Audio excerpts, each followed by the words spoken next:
Gostaria de falar hoje com vocês sobre futuro. Quantos já pensaram na possibilidade de poder viajar no tempo? Tipo, como com o DeLorean lá De Volta para o Futuro. Ter uma máquina do tempo e poder voltar no tempo, ou ir para frente, ir para trás. E é interessante porque se a gente pensar assim, e é interessante ainda por causa do... Eu nem tinha conversado com a Alane sobre isso, mas ela, pelo que ela falou, né, do tempo, do que ela passou com a mãe dela, as coisas que ela viveu, né, e às vezes a gente olha para trás e pensa, se a gente pudesse voltar, a gente mudaria alguma coisa? Faria alguma coisa diferente? Teria deixado, às vezes, de fazer alguma coisa que depois, com o tempo, veio a nos prejudicar? Talvez teria abandonado algum tipo de relacionamento? Ou algum tipo de hábito, seja ele qual for, um hábito alimentar, talvez, que depois, mais para frente, acabou te prejudicando? Então, se a gente pudesse voltar e avisar, né, o nosso eu do passado, falou assim, não faz isso não, deu errado. Ou então, vai por aqui, que você ouviu um conselho de uma pessoa aquele dia, e você não seguiu, segue, que é por aí o caminho correto. Talvez você, não sei se você pensou nisso ou não, mas seria uma boa, né? Você poder voltar. Ou talvez tem alguns que pensam em coisas como, não, se eu voltar no tempo, se eu pudesse voltar para qualquer época, eu voltaria e resolveria a Alemanha nazista antes de acontecer. Ia lá resolver com o Hitler antes, pegar o Hitler de 10 anos de idade e dar fim nele. Eu já ouvi isso. Mas aí você pensa na ética de fazer isso, né? Já pensa se isso fosse possível? Seria ético? A gente saber o que essa criança vai se tornar e voltar lá e resolver? Interessante, né? Você pensar nisso. Mas não seria ético, porque a criança não fez nada ainda, né? Mas você sabe o que ela vai fazer. Hoje, que ela já fez. E se a gente pudesse ir para o futuro, dar uma olhada no que vai acontecer, como a gente vai chegar daqui a 10, 20 anos e poder mudar algo hoje. Aí a gente vai lá e vê e fala, deu ruim, vou voltar lá e não vou fazer isso, não vou por esse caminho. Ou eu vou fazer isso, eu vou mudar esse hábito da minha vida, eu vou começar a fazer isso, a ir para a academia, me exercitar, ou a ler mais a Bíblia, orar, ter mais comunhão com Deus, ou reconhecer Deus como meu único e suficiente Salvador, coisas desse tipo que seriam possível. Ou você ir para o futuro e falar, gente, para de pôr fogo na floresta aí, que vai dar ruim, vai todo mundo ficar sem árvore um dia. Essas coisas aí que os nativistas, lá, sei lá como chamam o povo que gosta de árvore. Então, são pensamentos que talvez, não sei se você tem ou não, mas que é um pensamento que está aí na sociedade. Tanto que tem filmes, né, que falam sobre isso. Né, tem filmes mais modernos que falam sobre isso, sobre futuros utópicos, né, coisas que poderiam acontecer. Se a gente pegar os Jacksons, antigamente, quem aí nasceu nos anos 90 e 80, lembra da família dos Jacksons? Que era uma família do futuro. Sabe que ano que eles viviam? Acho que era 2020, se eu não me engano. 2000 e pouco, que ia ter carro voador, as casas ia ser uma casa em cima de um pauzinho assim, lá em cima sozinha, ia vir e voltar de nave voadora lá, e a empregada ia ser um robô, ia ter, De Volta para o Futuro, ia ter um skate voador lá, ia ter várias coisas. Então, isso são tentativas do ser humano de tentar olhar para o futuro e pensar, falando, nossa, mas o que vai acontecer no futuro? O que pode acontecer? Como vai ser o mundo? E talvez alguns mais prevenidos tentam se preparar para imprevistos, como sobrevivencialistas que estocam alimentos, armas, fazem bunkers subterrâneos para sobreviver a um apocalipse que talvez possa acontecer ou não, né? Bombas nucleares, sei lá, eles se preparam para uma tragédia. Então, são coisas que as pessoas vão tentando saber sobre o futuro, tentar entender o que pode acontecer e se preparar para isso. E é interessante porque a Bíblia nos mostra isso. Ela nos mostra acontecimentos do passado e nos mostra acontecimentos do futuro e nos dá hoje a possibilidade de mudar. Deus seria você no papel de julgar Hitler. Deus poderia mandar um menino de 10 anos para o inferno? Ele já sabia que Hitler ia ser Hitler. Entende? Para Deus não tem passado, presente e futuro. Ele vive num tempo que se chama Kairos. É um tempo que não está preso no Cronos. Nós vivemos no Cronos. É um tempo que nós estamos presos aos dias de 24 horas. A partir, quando a gente estudou em Gênesis na quinta-feira, a partir de quando Deus criou o primeiro dia, Ele estabeleceu um dia de 24 horas e estaríamos todos sujeitos a essa porção de tempo, trabalharíamos 6 dias e descansaríamos um dia, e é isso. E aí viveríamos durante a nossa vida, produzindo as coisas que Deus nos ordenou que produzíssemos. Darmos frutos. E aí quando a gente olha para o futuro, a gente tenta enxergar o nosso futuro. Mas a gente muitas vezes não pensa no nosso futuro daqui a 200 anos. Onde você vai estar daqui a 200 anos? Onde você vai estar daqui a 300 anos? 500? Daqui a 1000 anos, onde você vai estar? Entende? Abra aí comigo Lucas capítulo 16. Vamos ver um cara que descobriu algo e tentou avisar o pessoal que dava ruim se não seguisse a Escritura. Se não desse glória a Deus, se não vivesse de acordo com o manual de instruções que o Criador deixou para que seguíssemos. E eu não sei qual é o seu relacionamento com a Bíblia, mas eu sugiro que seja algo bem íntimo, assim como o seu relacionamento com Deus tem que ser. Lucas capítulo 16, Pedro, versículo 19. Então nós vamos ver a história de um rapaz, aliás de 2 rapazes, né? Que o próprio Jesus contou essa passagem, e ele estava alertando para algo que nós vamos ver agora. Deixa eu ir. Se você tiver uma versão diferente e quiser ler no telão, é a mesma versão que eu vou ler aqui. Versículo 19. Havia um homem rico que se vestia de púrpura e de linho fino, e vivia no luxo todos os dias. Diante do seu portão fora deixado um mendigo chamado Lázaro, coberto de chagas, que ansiava comer o que caía da mesa do rico. Até os cães vinham lamber as suas feridas. Chegou o dia em que o mendigo morreu e os anjos o levaram para junto de Abraão. O rico também morreu e foi sepultado no Hades, onde estava sendo atormentado. Ele olhou para cima e viu Abraão de longe, com Lázaro ao seu lado.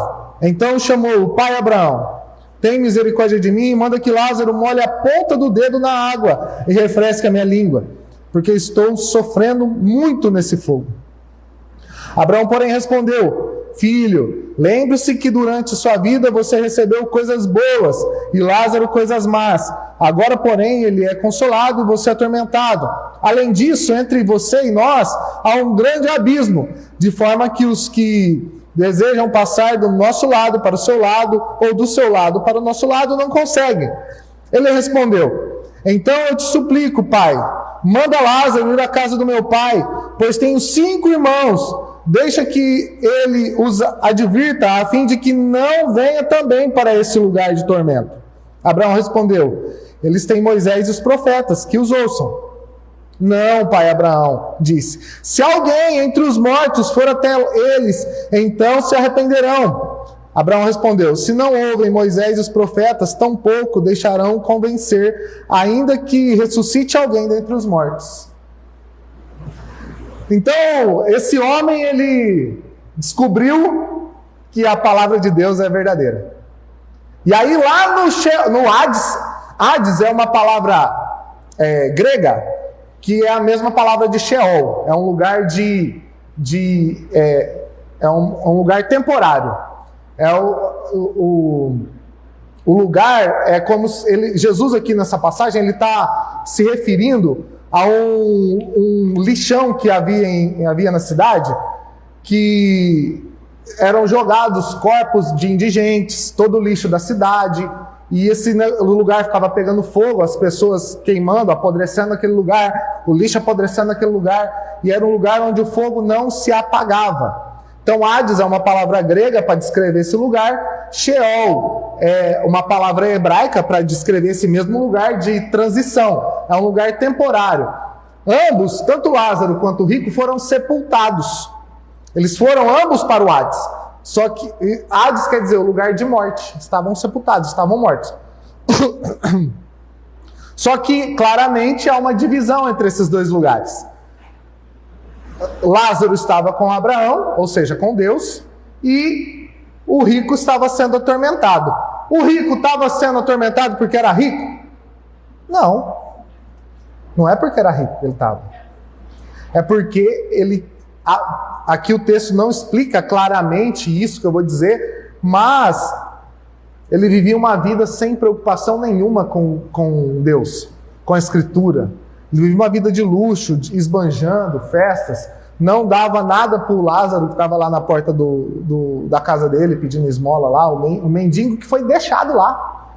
Nem foi sozinho, ele foi deixado lá no lugar. E aí ele viveu a vida que ele quis viver.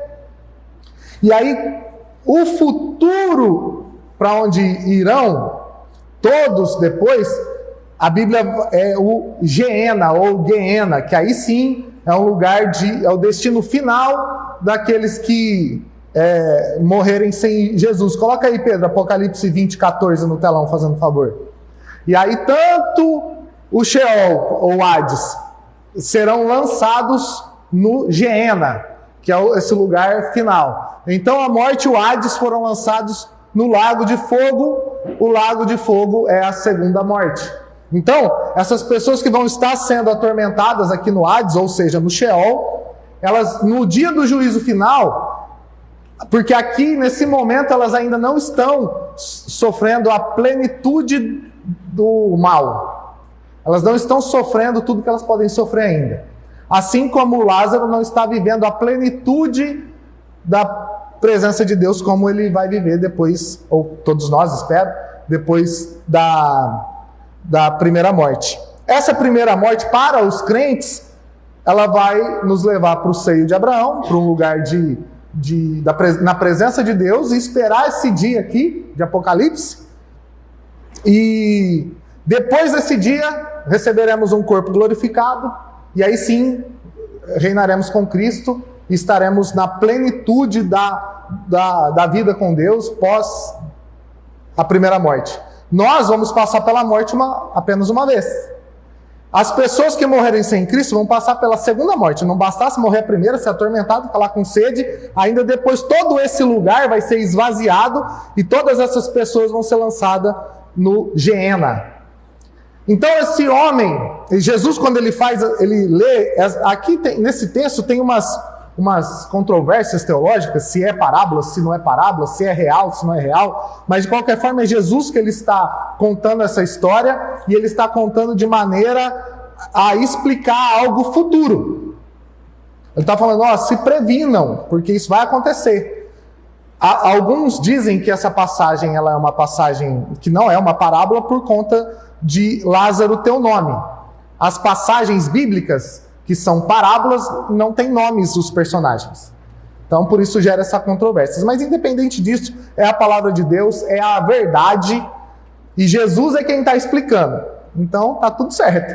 O lugar que Jesus está... Ele usou um lugar físico que existia, e falou, está vendo esse lugar que as pessoas mortas, vocês jogam elas lá? Esse lugar onde o fogo não se apaga, e tem esse odor que não acaba nunca. Era um lugar profundo lá, o Vale de Inom chamava esse lugar. Então, era um lixão que esse fogo não apagava nunca. E aí Jesus ele usa esse lugar para dar como exemplo visual aos seus ouvintes que estavam ali diante dele, ouvindo essa passagem que ele está explicando. Só que o fato aqui o rico descobriu que é verdade. Ele estava lá. E estava ruim. E aqui, Deus não ouviu a oração dele.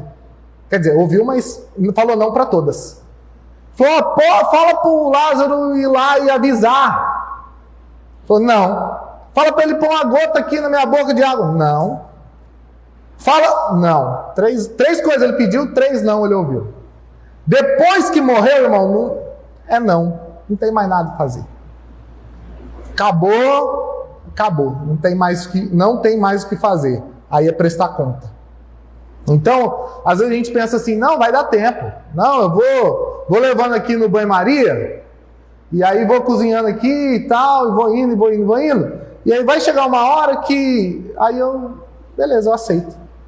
Aí eu reconheço. Mas às vezes não dá tempo. Você não sabe o que vai acontecer, a gente não sabe nem se a gente vai chegar em casa quando sair da igreja. Nosso plano é chegar. Mas e se não for o plano de Deus? A gente não chegar vivo em casa. O fato é, Jesus está alertando para algo futuro. Falou, isso vai acontecer, isso é real. Aí é interessante aqui que o rico fala assim, não! Pai Abraão, deixa eu ver aqui, vou ler os nãos aqui, a partir do 27. Ele respondeu, então eu te suplico, pai, manda Lázaro lá na casa do meu pai, pois tenho 5 irmãos. Deixa que ele os advirta, a fim de que não venham também para esse lugar de tormento. O que cada um de nós que somos cristãos estamos fazendo todos os dias? Não é falando isso? Não é anunciando o evangelho? Fala, gente, vai dar ruim, aceita Jesus, aceita assim, pelo jeito de falar, né? Jesus que aceita a gente, né? No fim das contas.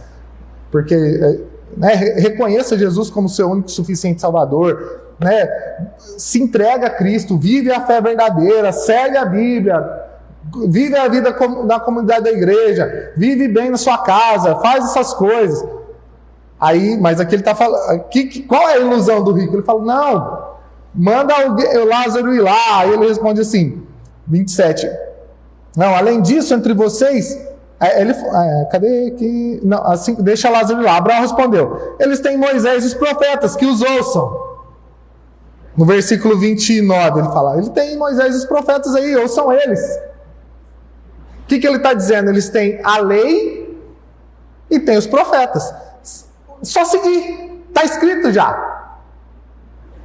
Ouve. Aí ele lá, imagina o desespero dele, querendo salvar os irmãos, porque os irmãos estavam na mesma pegada dele lá, né? Vivendo a vida, né? Como se não houvesse amanhã. Aí Abraão respondeu, né? Versículo 30. Não, pai Abraão, disse, se alguém entre os mortos for até eles, então se arrependerão. E o que Jesus fez? Não levantou dos mortos? E creram. Quantos que a gente fala, Cristo morreu na cruz, ressuscitou ao 3º dia, subiu aos céus, está sentado à direita de Deus Pai Todo-Poderoso, a declaração do credo apostólico, de onde há de vir para julgar os vivos e os mortos. Creiam nele, creiam no Espírito Santo. E aí você proclama isso para os 4 ventos e adiantou? Não, ele está achando aqui, não, se levantar alguém dentre os mortos e pregar esse evangelho para eles, e pregar as boas novas, eles vão crer. A gente tem que pregar, mas todos creram? Quantos que vocês já cansaram de falar? E você fala, e a pessoa, não, vou fazendo do meu jeito aqui que vai dar bom. Todo mundo que está no Hades, no Sheol agora aqui, nesse momento, tinha um plano para não estar lá. Na cabeça dele ia dar certo. Na cabeça dele, ele ir lá, sentar em volta de uma mesa branca lá e ficar lá psicografando carta, ia dar certo. Ia sucesso. Ir lá tocar uns tambores, nossa, ia ser sucesso, ia dar tudo certo. Colocar um monte de outros deuses diminuindo ou até anulando o sacrifício de Jesus na cruz e se ajoelhando diante de estátuas e de coisas e de objetos, ia tudo dar certo. E todos tinham um plano diminuindo a glória do único que morreu e ressuscitou dentre os mortos e vive. Aí coloca um monte de parafernália entre você e Cristo Sendo que Cristo é a porta que foi aberta para que você, o véu foi rasgado. Não precisa mais de ninguém entre você e Jesus. Não precisa mais de objetos, de estátuas, de relíquias, de nada. Não precisa nem de um pastor, de nem nada, de um padre, de um bispo, nada. É só você entrar no seu quarto, fechar a porta e orar em secreto, porque o Deus que ouve em secreto vai te ouvir. A razão da gente se reunir aqui como igreja, como povo, é nos fortalecer, termos comunhão, é louvarmos o único Deus, e é mandamento de Jesus também. Junta o povo da igreja aí, adora o meu nome, louva o nome de Jesus. Não existe ser cristão longe de uma comunidade de fé que professa a mesma fé que você. Você não vai conseguir ser cristão e andar sozinho no meio de um monte de gente que não está nem aí para Jesus. E outra, quando a gente ama a Cristo e ama a palavra de Deus, a gente quer estar com mais gente que conversa do mesmo jeito, que tem o mesmo amor, que vive a mesma vida. Quando a gente sai para o meio de outras pessoas que não têm isso, a gente sai em missão. Aqui, Lázaro, o rico tinha um plano mirabolante. Não, eu vou viver aqui, eu sou rico. Talvez na cabeça dele, não tem como. Na cabeça dele, talvez não faço mal para ninguém. Eu como, bebo aqui, fico 3 dias de ressaca me recuperando e está tudo certo. Está tudo certo. Mas o problema não era comer, não era beber, não era nada disso. O problema era a distância de Jesus. Era a distância da salvação. No caso dele, de Moisés e dos profetas. Da lei e dos profetas. No nosso caso, nós temos o privilégio de Cristo já ter vindo na nossa geração. Eles aqui, os profetas, anunciavam a vinda de Cristo. Enquanto que hoje nós já estamos aguardando a segunda vinda de Cristo. E aí, ele falou, não, se alguém for entre os mortos aqui e tal, vai dar tudo certo. Aí, versículo 31, Abraão respondeu, se não ouvem Moisés e os profetas, tão poucos se deixarão convencer, ainda que ressuscite alguém dentre os mortos. Quando Jesus ressuscitou e andou lá por Jerusalém, ressurreto, a cidade inteira e o mundo inteiro se converteu? Não. Se deixassem, matavam ele de novo ainda. É que agora não mata mais, viu? Agora ele vai vir em poder e grande glória. Agora ele vai vir montado num cavalo, escrito na sua coxa, Rei dos Reis e Senhor dos Senhores. E vai vir para julgar. Ele é o justo juiz. Então não adianta a gente se iludir e achar que a gente tem um plano fora de Jesus. Não tem. Não existe plano fora de Jesus. Ou você fecha com Jesus, ou não. Não tem banho-maria com Cristo. Ou você vai com os 2 pés, ou não vai. Porque a própria Bíblia diz isso, né? Não tem como você servir a 2 senhores. Abre aí, Pedro, fazendo um favor, Marcos capítulo 13, versículo 23. Eu ia ler, mas estamos adiantados na hora aí. Marcos capítulo 13, versículo 23. Por isso fiquem atentos, eu os avisei antecipadamente. Aí ele está falando do fim dos tempos. Se vocês quiserem anotar aí, né, ele está falando sobre guerras, rumores de guerras, para a gente ficar atento. É o que todo mundo fica falando aí, não, toda vez que tem uma guerra muito grande, agora Jesus vem. Tomara que as pessoas, né, realmente creiam que Jesus vai voltar mesmo que agora de uma vez e pelo menos tomem a decisão de servir a Cristo uma vez por todas. Mas aí ele fala assim, eu os avisei antecipadamente. Ele está no capítulo 13 de Marcos, falando sobre situações para a gente prestar atenção quando estiver se aproximando do fim dos tempos. Mateus 24 também fala sobre isso. Se vocês quiserem ler depois, fiquem à vontade. Aí fala sobre a dinâmica dessas guerras, rumores de guerras e tal, e como que a gente deve proceder diante disso. Então ele está avisando antecipadamente. Isso aí ele está falando o quê? Sobre o futuro, não é? Apocalipse fala sobre o quê? Sobre o futuro. Você quer saber sobre o futuro? O fim de Apocalipse é bom. Para os que creem. Os que não creem, tá tudo certo também. Vai todo mundo ficar junto. Continuar tudo junto, sem problema nenhum. Aí interessante aqui, abre aí Mateus 3, Pedro fazendo um favor, Mateus 3. Assim que eu abri aqui. Mateus 3, versículo 1. Naqueles dias apareceu João Batista, pregando no deserto da Judéia. Ele dizia: arrependam-se, pois o reino dos céus se aproxima. Este é aquele que foi anunciado pelo profeta Isaías. Vós que clama no deserto, preparem o caminho para o Senhor, endireitem as veredas para ele. Então aqui, o que João Batista está falando? Anunciando o futuro. Ó, Jesus está vindo aí. E o que a gente está fazendo hoje? Não é isso que a gente está falando? Jesus vai voltar para buscar a igreja. Se preparem, se consagrem, santifiquem-se, se cuidem. E aí a gente vai avisando, vai falando, vai proclamando e vai tentando abrir os olhos das pessoas, para que as pessoas sirvam a Cristo de verdade.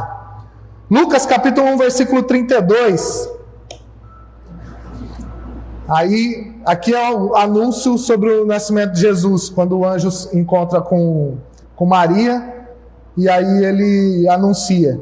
E aí ele fala uma coisa aqui sobre Jesus: ele será grande e será chamado Filho do Altíssimo. Senhor Deus dará o trono de Davi, o seu pai, e ele reinará para sempre sobre o povo de Jacó, e o seu reino jamais terá fim.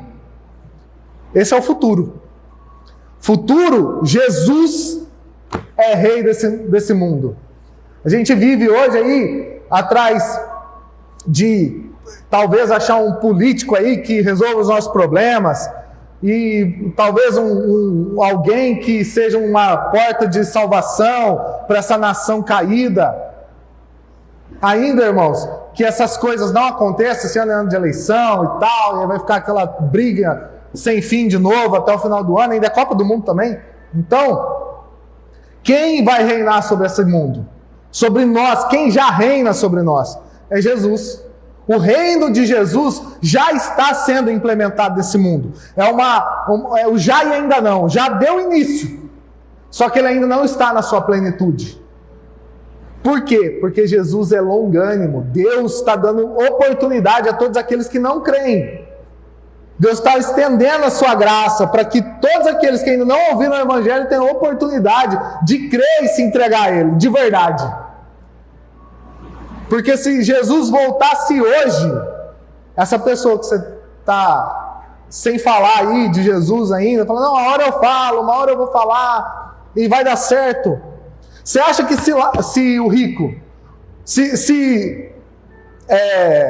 Abraão falasse assim, então tá bom, vou te dar 5 minutos, volta lá e fala com teus irmãos. O que ele ia fazer?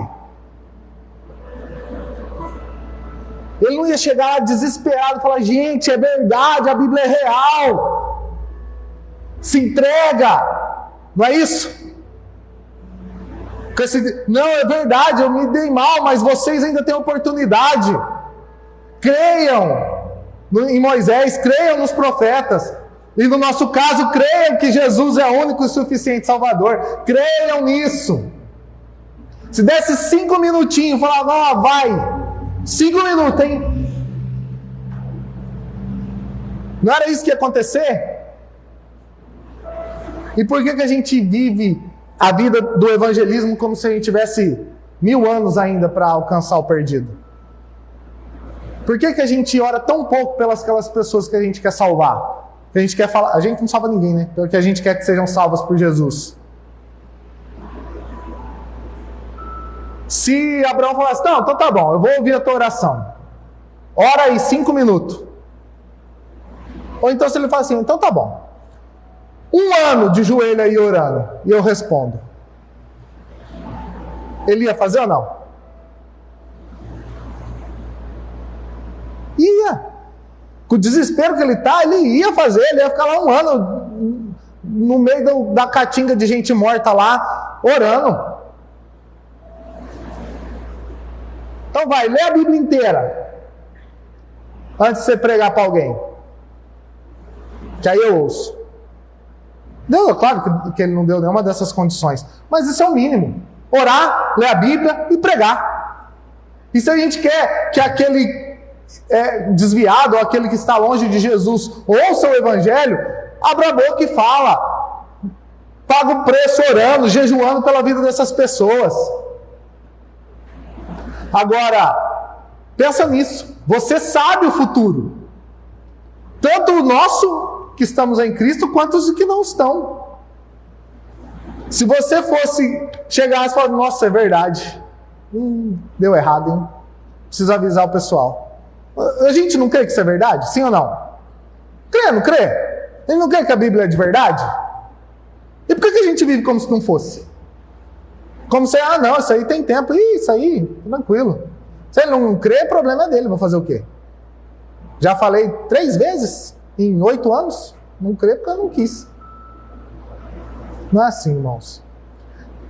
É tempo, é joelho, é oração, é santificação, é tempo junto, é abrir mão às vezes de uma coisa que você quer fazer para ir fazer a coisa do outro. Você não gosta de ir nesse lugar, mas vai com ele, com essas pessoas aí no lugar que elas gostam de ir, mas vai como missionário. Eu falei já aqui, a gente já foi numas festas estranhas com gente esquisita e além. A gente vai lá, a gente fala, missão, vamos embora. E pregar o povo lá. Aí até teve um caso lá que eles falaram assim, nossa, mas um tanto de gente diferente no mesmo lugar. E aí eles lá, e chegou uma hora lá, eles, o que vocês estão fazendo aqui? Vocês não são crente? Aí eu falei, uma mulher falou para mim, aí eu falei assim, sim, sou. Então, eu falei, pois é, e se eu não estivesse aqui falando de Jesus para você, quem que ia estar? Você ia lá na minha igreja para você ouvir? Aí ela ficou quieta. Porque, assim, tinha 3, 4 querendo ouvir, um endemoniado atrapalhando. Sempre tem, né? Aí, é sempre assim. Você vai pregar 3 interessados, um demônio levantando, tentando atrapalhar. É sempre assim, mas e os dízimos?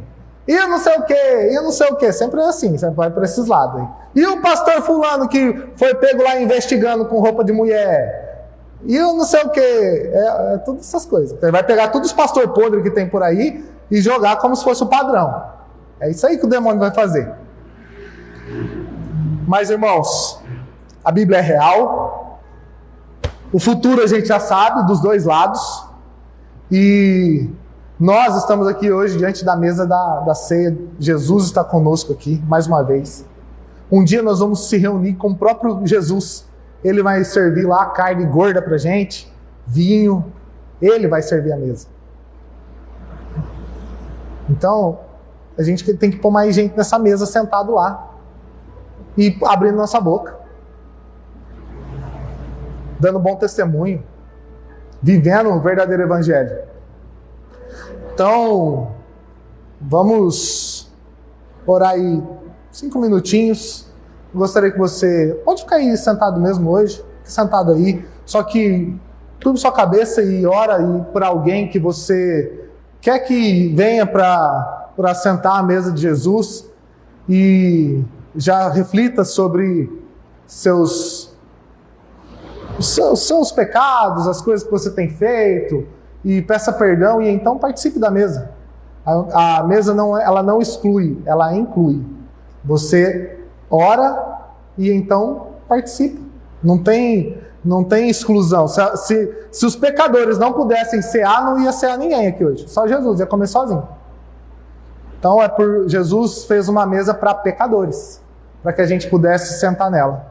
Pecadores arrependidos dos seus pecados.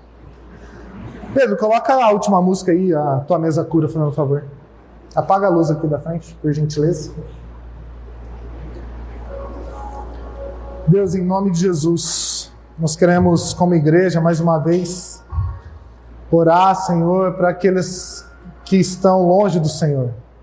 Todos nós aqui temos amigos, familiares, Senhor, talvez até pessoas de dentro da nossa própria casa que estão afastados dos Teus caminhos, Deus, que estão longe da Tua presença, Senhor, que estão vivendo uma vida como se não houvesse uma vida depois da morte, mas nós sabemos que há, Senhor, uma vida eterna com o Senhor, ou muito longe do Senhor. Então que o Senhor possa, em nome de Jesus, nos dar força, sabedoria, graça, Senhor, para estarmos dedicando tempo, Senhor, de oração, de comunhão com essas pessoas que estão longe da Tua presença, longe do Senhor, que têm andado em caminhos distantes, Senhor, pessoas de dentro da nossa família, crendo em tantas outras coisas que não é a graça de Jesus. Mas nós sabemos a verdade, nós sabemos o futuro que já nos foi revelado pelo próprio Senhor Jesus Cristo, Senhor, através da Escritura. Deus preservou as Escrituras para que soubéssemos o dia de amanhã e nos preparássemos, Senhor, e anunciássemos as boas obras do Teu reino, Senhor. Anunciássemos o Evangelho. Pai, em nome de Jesus, enche os nossos corações de amor pelo perdido, Deus. Enche os nossos corações de graça, Senhor. Enche os nossos corações, Senhor, de comunhão, Senhor, com Cristo, Senhor, para que nós possamos sentir a dor que o Senhor sente, Senhor, quando estamos longe do Senhor, quando estamos, Senhor, afastados e sentimos a dor daquele que está distante de Jesus. Pai, que possamos compartilhar, Senhor. Possamos compartilhar aquilo que o Senhor nos deu de graça, através da cruz do Calvário, Senhor. Em nome de Jesus, que possamos, em nome de Jesus, aumentar essa família, Jesus. Aumentar essa família, Senhor, pregando as Tuas boas obras do reino de Deus. Em nome de Jesus, Senhor. Pai, eu quero orar, Senhor, por familiares de pessoas que estão aqui dentro da igreja hoje, Senhor, que têm atormentado, Senhor, a casa, atormentado o lar, atormentado, Senhor, a vida, Senhor, dos irmãos. Então, em nome de Jesus, que o Senhor vá, Senhor, com provisão, Senhor. Repreenda esse demônio em nome de Jesus, Senhor, que o Teu Espírito Santo reine nesse lugar, Deus. Que a Tua graça reine nesse lugar, Senhor. Em nome de Jesus, Senhor, que onde houver um servo do Senhor verdadeiro, que demônio nenhum entre, Senhor. Que a Tua graça reine sobre esse lugar.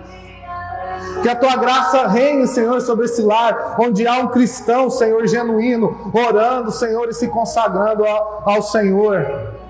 Se preparando, Senhor, para esse dia do encontro presencial com o Senhor. Pai, que toda obra maligna que tem se levantado contra os lares dos irmãos aqui, Senhor, que caia por terra em nome de Jesus. Que em nome de Jesus, Senhor, o Senhor santifique, Senhor, os lares. Traga paz, Senhor, nos lares, em nome de Jesus.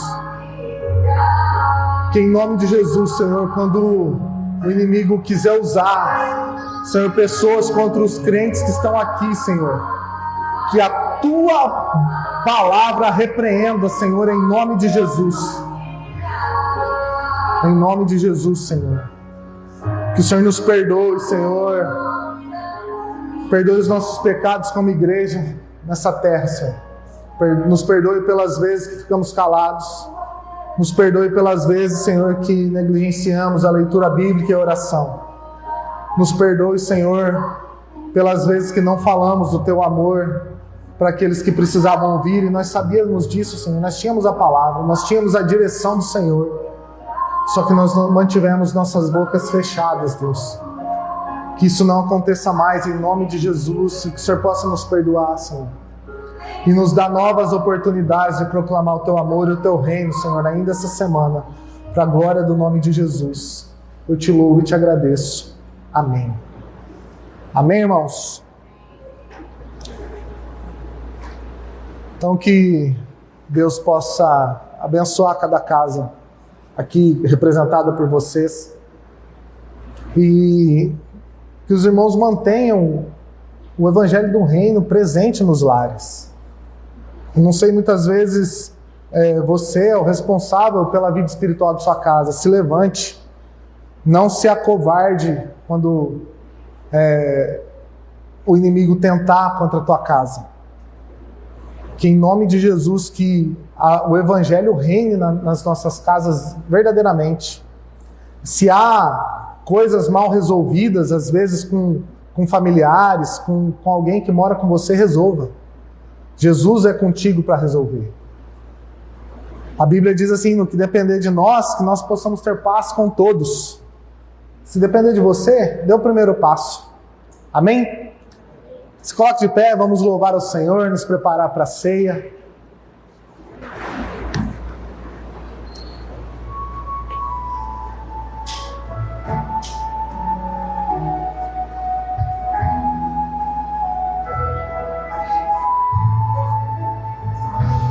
Cristo já nos preparou no manjar que nos comprou, e agora nos convida a cear.